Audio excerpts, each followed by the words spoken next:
আল্লাহ যদি রাজনীতির কথা না বলতেন, রাসূল করিম সাল্লাল্লাহু আলাইহি ওয়াসাল্লাম যদি রাজনীতি না করতেন, সাহাবায়ে কেরাম যদি রাজনীতি না করতেন, আমি সাঈদী রাজনীতির কথা বলতাম না। যেহেতু আল্লাহ পাক কোরআনে কারীমের মধ্যে রাজনীতির কথা বলেছেন, রাজনৈতিক বক্তব্য কোরআনে আছে, তো আমি কিভাবে রাজনীতির কথা না বলে পারবো?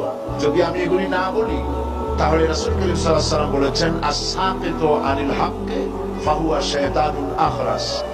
যে ব্যক্তি হক কথা বলে না, জেনে হক জানে অথচ সে বলে না, সে বোবা শয়তান।